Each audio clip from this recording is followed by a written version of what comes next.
How you doing there? Welcome back to Babylon Talmud. Today we're studying Daf Nun Gimel, Daf 53 of Masechta Nazir. Friends, we already did like half of Daf 53, but we're gonna also, so we'll do like half of 53 and like, I don't know, half of 54, I guess. Yeah, I guess so. Yeah, I think we'll do like half of 54.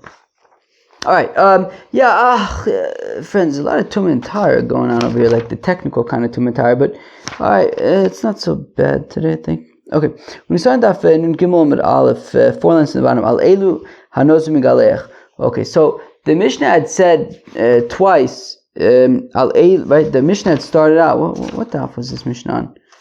It started off by saying Al Elu Tumos Hanoz Migalech, and then in the Sefer it says Al Elu Hanoz Migalech. So the Gemara makes a diuk from Al Elu in each time. So Al Elu Diresh Mutei Etzim Kisera Tamago Vamaso in Val Ohilolo. So when it says Al Elu in the Reisha, it's to say on these, but not on Etzim Kisera, which would only be Matami by Mago Umasa, but not by Tumasa Oil.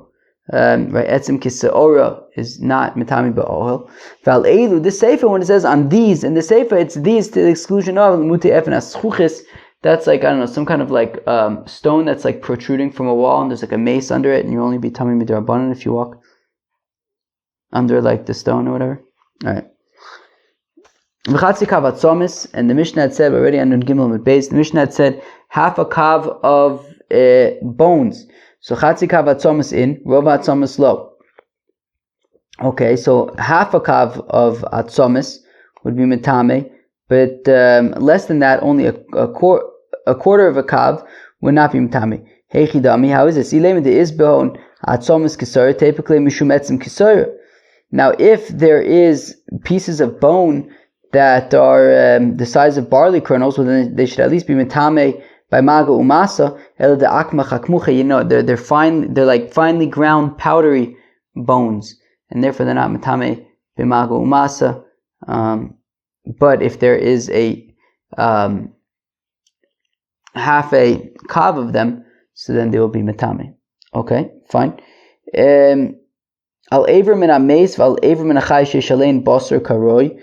Okay, so if you have a limb from a corpse or a limb from a live individual, and this limb has at least enough meat that it would be able to, like, if it were still attached to the fellow and the fellow were still alive, there would be like enough flesh for it to like grow back or something. Yuck!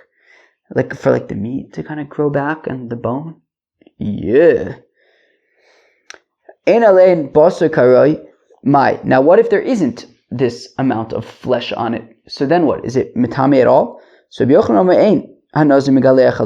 so if a fellow touches a limb from a corpse or from a live fellow, and that limb does not have enough flesh that would be able to grow back if it was connected to the live guy, so then the Nazir would not have to shave for them.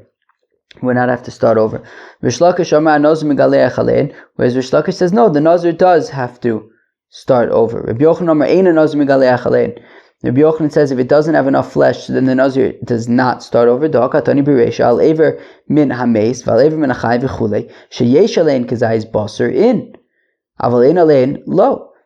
Yochanan says, well, because the Mishnah clearly said that if it has a kazayis of basar, so then it's so then, you know, if there's enough basar that it'll grow back, so then he's got to start over. If there isn't enough basar, then he doesn't start over. Reb Shimon ben Lakish Omer, whereas Reb Shimon ben Lakish says, Migalech, no, he does start over. Midelo katani baseifa. Because if we go weiter in the Mishnayos, it gives a list of all the things that the Nazir would not have to start over from. And this was not listed. And therefore, since the limb without enough flesh on it was not listed by the things that the Nazir does not have to start over for, so then Mimele means that he would have to start over for it. For Rabbi Yochanan, whereas Rabbi Yochanan says, meh, he says, I understand that a limb without sufficient flesh is not listed in that list of things that he would not have to start over for. but, right, and therefore implying that he would have to start over, but it didn't need to mention this in the Seifa because we already know it from the Reisha, meaning the Reisha had said that if there's a limb with enough flesh on it, so then the Nazir has to start over, implying that if there isn't enough flesh on it, then he does not have to start over, right? If there's enough flesh, then he does have to start over. If there's not enough flesh, then he does not. And therefore, there's no need to mention in the Seifa that if there is not enough flesh, he doesn't need to start over because we already know that. But one second,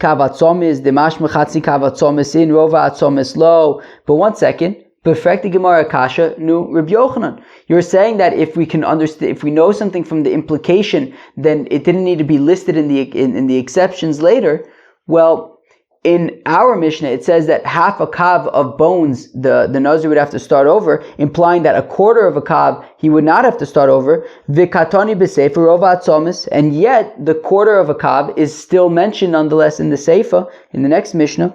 So awesome, ilav rova atzomis, there was a reason why the quarter kav had to be mentioned in the later Mishnah, because if it wasn't mentioned, havamina afilu amago v'amaso lo, I would have thought to say that that there shouldn't be that I would think that if there's less than a quarter of a kav, then it wouldn't even be mitame b'maga umasa.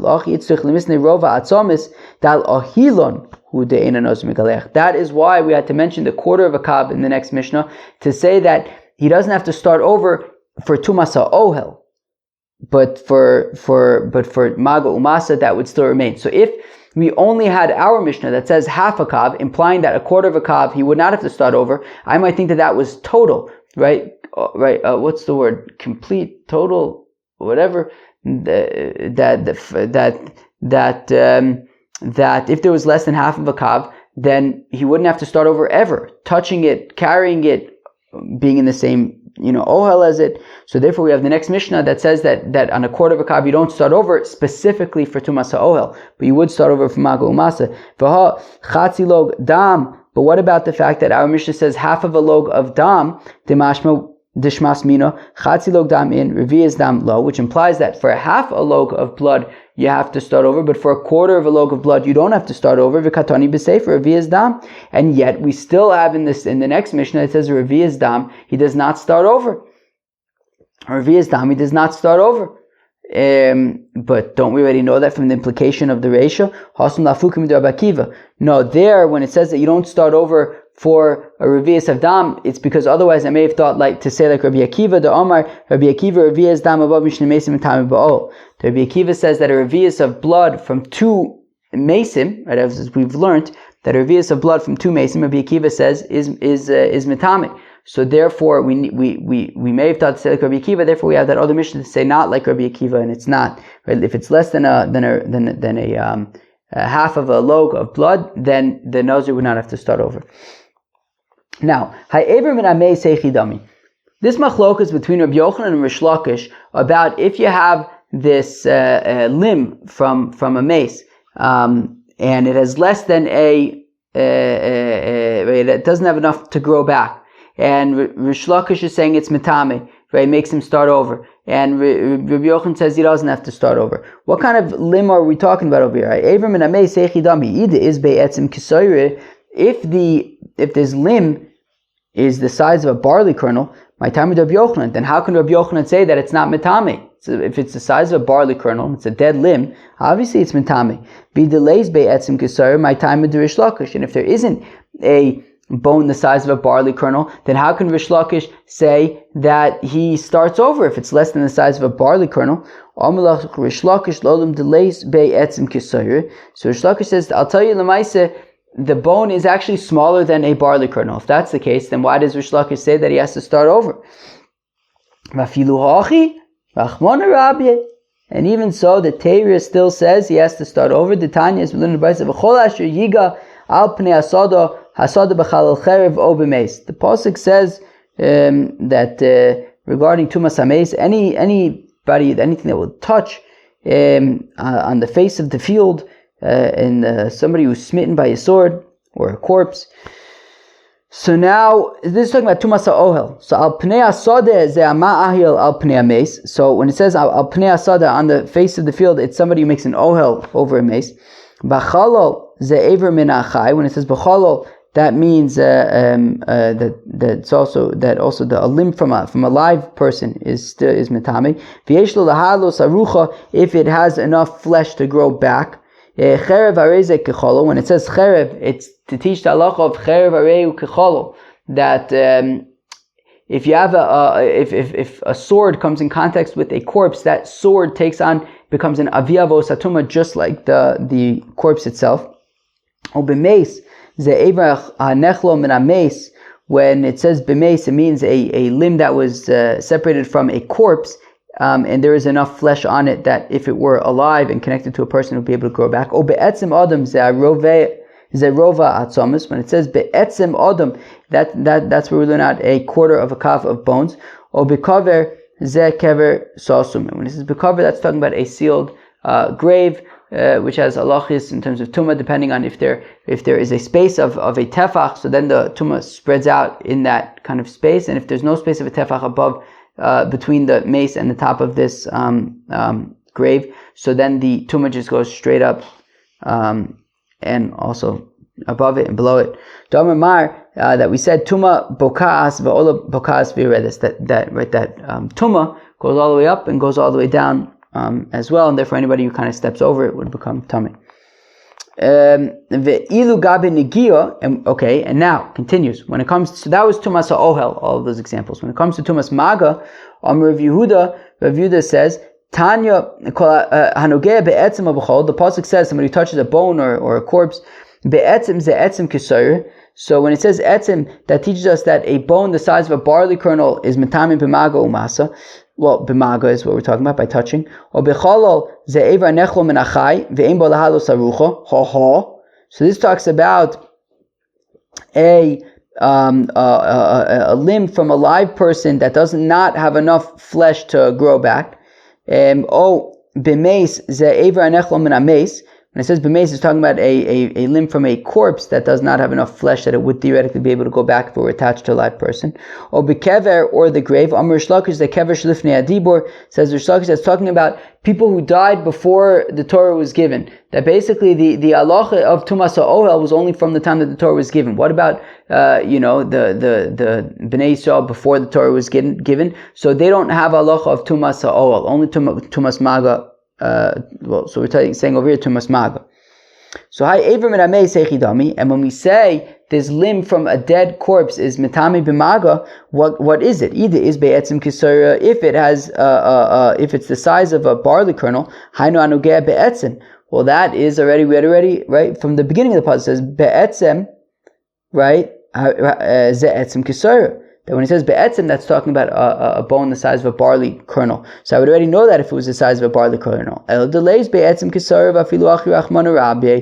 But Sir Shlakish says it must be that this limb from a corpse must be less than the size of a barley kernel, and still we're saying it's metamin b'maga. So that is how Rish Lakish learns that when you have a limb from a body, whether from a live body or whether from a dead body, if you have a separated limb, even if it's less than the size, right, and it does not have enough flesh to grow back, and it's less than the size of a barley kernel, it would still make the Nazir have to start over. Amalach Rabbi Yochanan says, "Ma pitom, the olam deisbei." No, of course there's a barley kernel. The im eno inin lemago, and if you're going to say, so if it's the size of a barley kernel, didn't we already learn out about barley kernels? Taneu inin lemago, so taneu inin lemaso. So yeah, if we already learned out barley kernels by tumas maga, so Rabbi Yochanan says, okay, so this teaches tumas masa, that if you carry it, even if you don't touch it, but let's say it falls into your pant cuff or gets into your pocket, you would still be tummy.